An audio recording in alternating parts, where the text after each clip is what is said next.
Welcome to our volunteer walk down memory lane. From the very start, when the Yarmouth County Historical Society was founded in 1935 and the Yarmouth County Museum, where it stands today, was opened in 1969, there have been volunteers championing, working, and supporting this organization. In this video, we will talk about several volunteers from the past to the present. However, it is important to note that there have been many volunteers that have helped in a variety of ways throughout the years. And while we cannot show all of them in this video, we do acknowledge and thank all the volunteers and all their efforts to make this society and this museum the very best it can be. In this photo, we see the first executive meeting that took place on May 1st, 1935 at 8 p.m. at the Grand Hotel. The individuals present at this meeting were the first volunteers of the society, truly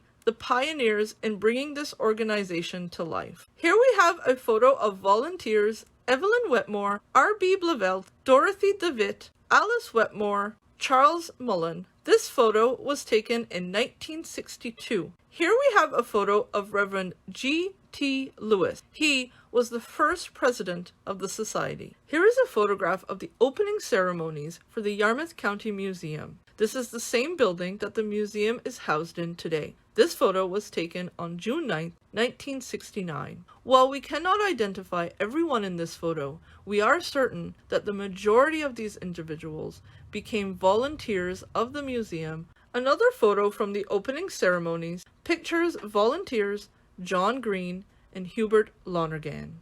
John Green was the president of the society when the Yarmouth County Museum at this location was open in 1969. He was president from 1967 to 1969. Here we have our current president, John Sollows, talking about John Green.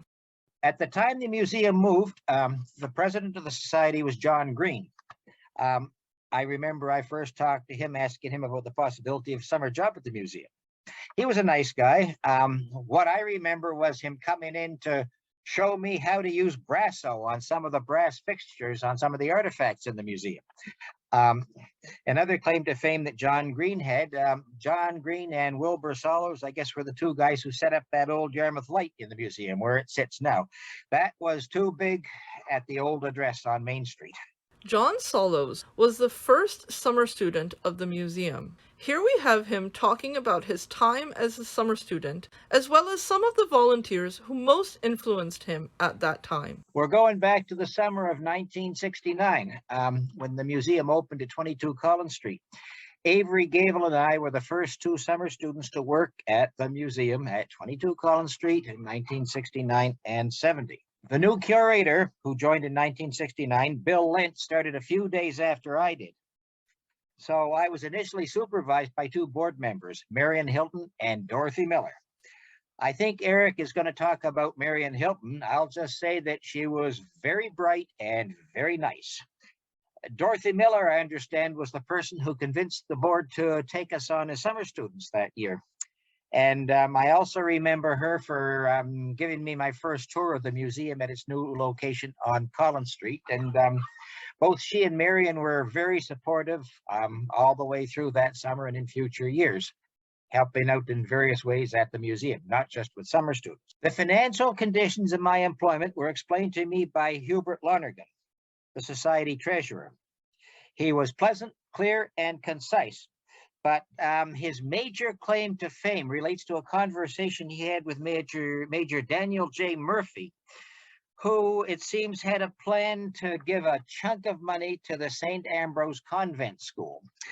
Mr. Lonergan explained to Major Murphy, "Hey, Major Murphy, guess what? The convent school is about to be shut down, but I know what you can do with that money. If you go through the front doors of the museum and look at the plaque, well, now you know the rest of the story." Frances Gowdy was the society secretary at that time. She had no trouble speaking her mind, and she also worked a lot behind the scenes. I remember a conversation I had with her in later years back in the 1980s, bemoaning the fact that the volunteer spirit was getting weaker. Her comment to me was, back in the 50s and the 60s, if it snowed, kid would come along and shovel shovel her out because it was a neighborly thing to do. And if she paid the kid something, the kid would say, thank you very much. Come the 80s, kids tended to say, that's not enough. Times have changed. Francis Gowdy's brother, Jim Vickery, returned to Yarmouth, I guess it was 1971 or 1972. He had a lot with getting an exhibit set up downstairs in the beginning, and he was also a frequent visitor to the church pew by the front desk. Now, the front desk at the museum used to also be the curator's office. So the church pew was sitting there. Jim Vickery was a frequent visitor. Other visitors included Robert Blauvelt, who was the last surviving charter member of the society, and Charlie McMullen, who was the first curator of the society when the museum opened up at, I think it was, 584 Main Street back in 1958. Boy, those guys had a lot of stories, and it's too bad we didn't have a tape recorder going. Another claim to fame of Robert Blauvelt's, he seemed to know when bus tours and trailer caravans were coming to town, and he was able to point quite a few of them in the direction of the museum. From 1970 to 1973, our president was Audrey Kenney. Audrey was much loved and admired in the museum and the Historical Society. Here we have former curator Eric Ruff talking about Audrey Kenney. I first met Audrey Kenney in Halifax before I came to Yarmouth. Someone up there had put me in touch with Audrey and suggested that I talk to her about coming to work here. And so it was arranged that I should meet Audrey in the lobby of the Nova Scotia Museum. And she said, well, unfortunately, we've already had our job interviews. And one of the reasons I'm in Halifax is to tell this person that he has the job. But she said, I'm not 100% sure that he's going to take it. Luckily, he didn't take it. And I came down, I think the next week and was offered the job. Anyway, so that's how I first met Audrey. And she was the chairman of the Board of Trustees. In those days, we had a Board of Trustees for the museum, which was separate from the board for the Historical Society. So I was all by myself in the museum most of the time. My desk was the front desk. And so when a couple of things came up, I phoned Audrey and said, well, what should I do about this? You know, how does this work? And blah, blah, blah. After about the third phone call, Audrey said, well, Eric, we heard you as the curator. You have to make all the decisions. And so that set me off, and I made most of the decisions, sometimes with the help of the board, sometimes not, but I made most of the decisions at the museum, and that was probably the right way to do it. So she could have made the decisions because she was a fabulous volunteer worker. And I just like to read some of the things that she served as here in Yarmouth. She served as president at various times of the following: the Yarmouth Golf and Country Club, the YMCA Ladies Auxiliary, the Yarmouth County Historical Society, she was the president, and then the chairman of the board of trustees, the Yarmouth branch of the VON, the Milton Improvement Society, the Critosophian Society, and the Ladies Auxiliary of the Yarmouth Regional Hospital. So she was a very, very accomplished person. And one of her earlier jobs was as a bank teller in Truro. She was another one who came to Yarmouth, started elsewhere, married a Yarmouth man and came here. But she was a bank teller, and she was sitting there one day while I was in the front desk trying to roll some coins. And she said, let me show you how to do that. So in addition to being a brilliant lady and getting things done, she also taught me how to roll coins. And I never had to ask anybody after that. One other thing I was going to say about Audrey, she got things done. And being in the Navy, I always thought it was men that ran the world. When I came to Yarmouth, it changed my mind. And I learned very easily that if you wanted anything to be done, ask a lady to do it. And Audrey was a lady, a proper lady, as were most of our volunteers. But, well, some of the others were men, so they obviously weren't ladies. But she would say, yes, I'll do that. and the next day it would be done, because she didn't delay it. She just got right on with it and did it. And on one occasion, there was a nasty letter in the paper, and she phoned me up and told me who had written that letter. And I thought, how did she find out that? You know, you can't just call the Vanguard and find out who wrote that letter, because in those days people could write letters and didn't have to sign them. And she said, I made it my business to find out. So Audrey was a great volunteer. And oh, one other thing I should mention, that she was in my office one day, and it turned out that she and I both have the same birthday. And there was one of our summer students there, Pammy, and I mentioned that to Pammy that it was Audrey's birthday today and mine, and Pammy said, it's mine as well. So that was a marvelous little happening, to have three of us with the same birthday, all in the same room. All nice people too. Here we have a photo of the 1989 Board of Trustees. Standing left to right, we have Vernon Rideout, Arthur Porter, Fernand Allen, Ian Cluley, John Rainwright, Bewin Gowdy, employee at the time, Eric Ruff, and Henry Reed. Seated left to right is Mary Cluley, Mary Eldridge, who currently serves as our treasurer, Kay Williams, Ann Taylor, and Audrey Kenney. Other presidents of the Historical Society include E.K. Ford from 1966 to 1967, Lawrence Sweeney from 1965 to 1966, Helen Hall, who served in 2004. Helen is pictured here reciting her famous Christmas poem at a society meeting. Helen also served as archivist, and Oral Mooney, who served as president from 2010 to 2011. In addition, Oral was a longtime volunteer, helping in many aspects of the organization, including the archives, costume department, and much more. Henry Ross was a distinguished educator and devoted member and trustee of the Yarmouth County Historical Society. His knowledge of Yarmouth history and the museum was unrivaled, and he was known by all to be a quiet gentleman, warm-hearted, and gracious. Here we have Eric Ruff talking about Henry Ross. I first met Henry when I came to the Yarmouth County Museum as the curator in 1974. And at that time, Henry was regarded in Yarmouth as Mr. Museum. And that's because he used to come in pretty well every day. And the museum, I think, was his main source of interest in retirement. He was one of those people, and there were many of them, who had he'd either been born in Yarmouth or he had an early Yarmouth connection, but he had his working career elsewhere, and he came back in retirement.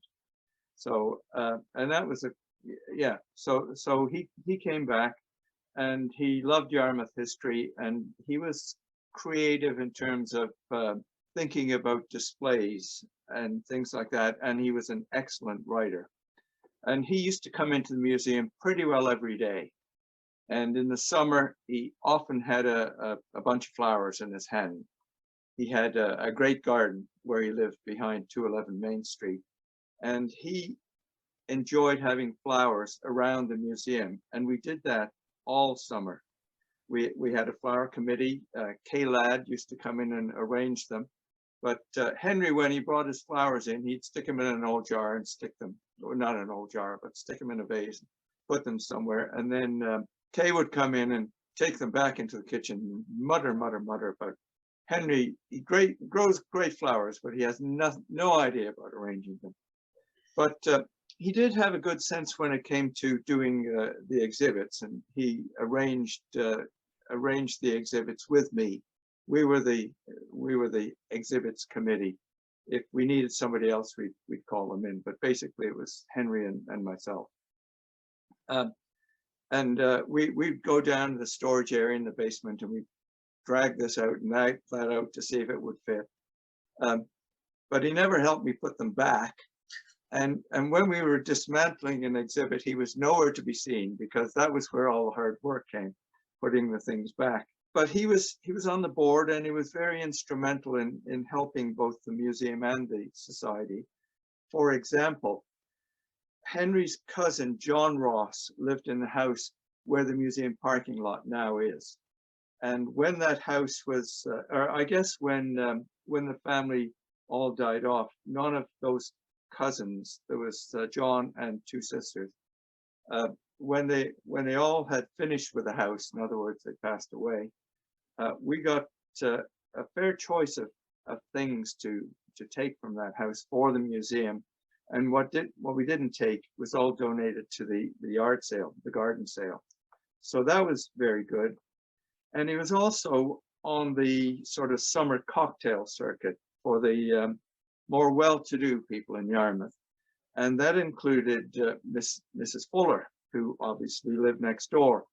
And so he got her interest in the museum and was very instrumental in having her put the Felton Fuller House in the will so that we could have it. He became quite a good friend, and he gave me a few things.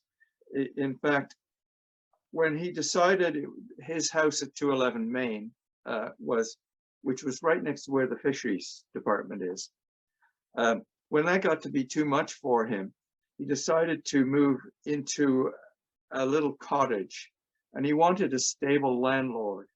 So he chose the Catholic Church. So he had one of those little cottages up at the villa.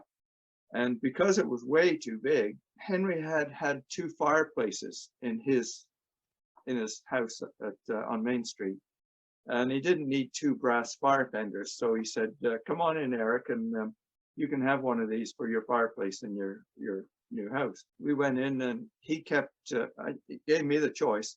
So one of his fire fenders is now at my fireplace, has been for 40 odd years. He also gave me, or left me, his book collection, which is another short story. Henry smoked cigars, and his car just smelled of cigars, and so did his books. And I've had to keep his little library in a separate room in my house because it's only been about the last 10 years that room hasn't smelled like cigars. But anyway, he was a great guy, and he liked Scotch. So every now and again, I'd be invited over for a Scotch, or if people from the Nova Scotia Museum came down, he would invite them and me for a Scotch. And he had these marvelous glasses. Oh, and when Henry passed away, we had the pick of his estate as well. And the stuff that the museum didn't pick went into the garden sale. And those glasses went into the garden sale, and I made sure that I got them. There's 6 of them. They're really, really great. Well, I guess I could sum things up by saying that Henry had a great love of the museum and of the building itself, and on my way of thinking on the way a museum should be run. So I think he'd be very proud of what happened to the museum with the expansion and so on. He was a great, great volunteer. One of many, many volunteers that we had in those days and still do. Next, we have Eric talking about Marian Hilton. Marion Hilton was another one of our great volunteers. She taught me how to catalog. When I first came here, Marion was the president, no, not the president, she was the secretary of the Board of Trustees. And she did that for quite a few years. And she'd been doing it for a while. She kept good minutes. She also had very good handwriting. And I think some of the older labels that are still in the museum, like the one for the lens, she printed that and hand printed it. And so that's the kind of person that she was. She was excellent in that respect. You were talking about possibly having a photograph of her. Well, there is a photograph, and it's in the archival collection. And that's a photograph of Marion when she was a small child, very small, like about 1 or 2 years old. And when I first came to the Historical Society, we had 3 ladies in the society who had gone to sea on their father's square rig ships. There was Marion, who was aboard the Abyssinia, Captain Arthur Hilton. There was Alice Wetmore aboard her father's ship, and there was Catherine Ladd aboard her father's ship. So I think that's was a really great thing to happen to me, since as you know, I love ships. But Marian's in one of these photographs, sitting in the cabin of the Abyssinia, and the caption used to be Marian with her mother aboard the Abyssinia. Well, her sister was another great volunteer, Margaret McIntyre, and the sister told me one day, she said, "Oh, no, that's not our mother, that's our aunt." And she was there because she was seeing too much of the wrong man, and so was sent to sea to cool her off. Marian was also a great influence on my life and Barb's life, because she got us both interested in bird watching. And I always regretted that she didn't get to be quite elderly, because I was hoping that I'd have to go over, not have to, but I wanted to go over and fill her bird feeder every day when she couldn't get out. But unfortunately, she passed away very suddenly and didn't need that help. She was also helpful because she enticed Barb into going to help with the cataloging. And so Barb was a volunteer cataloger for a while, and Marian taught Barb how to tell the difference between a bark, a brig, and a ship. And Barb is now one of the few people of our generation that knows the difference between all those vessels. But Marian was a nice lady, and she was of that age that knew how to talk.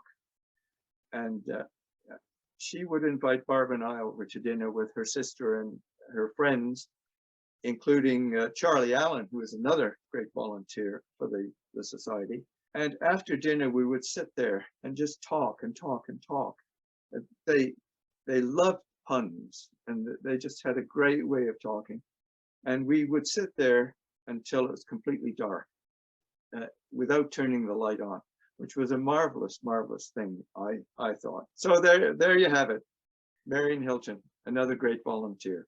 Next we have our current Director Curator, Nadine Gates, speaking about two volunteers who she enjoyed working with, Louise Bendt and Margaret Wright. Hi, I have memories of a volunteer that was here when I first started the museum. Louise Bendt and her husband Roy moved back to Yarmouth in 1994. They moved into a house that Roy inherited from his aunt. And I'm not sure when after they moved to Yarmouth that she actually became involved with the museum, but she was here when I started in 98, 99. And Louise was a fireball. She was petite, had red hair, and was quite the go-getter. She, over the course of her time at the museum, she managed the gift shop, did very well with that, brought in some neat and interesting things. And for some of you who have been associated with the museum for a long time might also remember the Christmas house tour and tea. Louise was a spearheader for that particular project fundraiser, and I don't think we really expected that it would be as successful as it was. The energy that lady had by organizing the houses, finding homes and homeowners that were willing to open their homes to that first tour. I believe we had almost 500 people go through all the houses and then arrive at the museum for their tea. It was quite the event, and Louise organized it for many, many years. But I remember her most for the involvement that she had in the museum. I wasn't on the board at that time, but I'm sure she was also an active member there. She was so well liked in the community, had many friends here in Yarmouth. She was originally from Quebec, so we had French in common, which was kind of neat for her, I think. But yes, I remember the red hair and the so pleasant personality, being at her home for wrap-up meetings and the hospitality that she always extended to everybody. She was such a great person, and I know she's missed by many. I know I miss her. Not a Christmas rolls around that I don't think of the Christmas house tour and think of all the work that she used to do for that particular fundraiser. But yeah, Louise was quite the lady. I also remember too, Margaret Wright. Margaret came to Canada as a war bride, and I first met her again when I started the museum. She also ran the gift shop for many, many years and was quite the lady. She was a no-nonsense type of person. She may have been gruff to some people, but visitors loved her. They loved her British accent, and she was always so welcoming to everybody who came through those doors. She was a knitter as well. And I remember my husband Steen having an interaction with her at the front desk one day when she was knitting, and commented on the hat that she was knitting for her son, Peter, and how much he liked it, and that his mother used to knit him hats as well. And lo and behold, several weeks later, she presented him with a hat that he still has that she had knitted. But during her tenure as a gift shop chairperson here at the museum, Margaret tried to bring in an assortment of different items. And one of the things that was developed at that time were the museum t-shirts that were for sale for the public. And it just had the museum's ship logo on the left breast and the Yarmouth County Museum under it. So she brought in at first the burgundy colored with the beige embroidery, which are the museum's colors. And at one point, and we still aren't quite sure what possessed her, but she brought in these bright yellow t-shirts with navy blue embroidery that we all, okay. I still have mine. I've never worn it, but I do have it at home. And every time I come across that t-shirt, I think of Margaret Wright. Another very special volunteer that we have had here is Mary Louise Killam. Mary Louise worked at the front desk, drafted the histogram, was secretary on the board, and that's just to name a few things that she did around here. Here we have our Museum and Archives assistant, Stacy MacIsaac, telling a story about Mary Louise. So my favorite memory of volunteers of Mary Louise. Mary Louise would come in every Friday and volunteer. And once in a while, she'd give me a hard time on my grammar, but it was always sweet and kind, and she didn't do it to pick on me. So one day she came in on a Friday and told me it was her birthday, and I felt bad that she had come in, but Mary Louise never missed a Friday.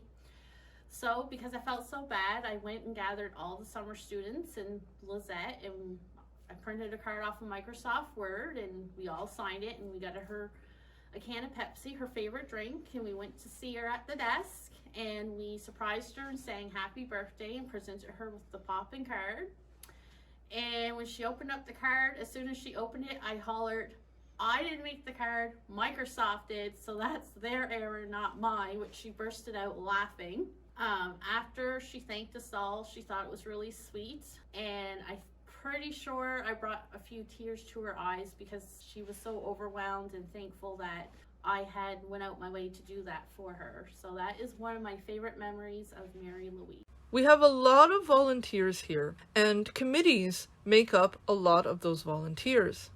Committees play a huge part in the advancement of the museum. Committee members work on everything from membership to finance to events and more. Here we have the Fishpoint Committee at the unveiling of the new information panels. This committee is composed of volunteers Mike Cunningham, who is also one of our board directors, Alan Pinn, Gert Sweeney, and the late Charles Winship.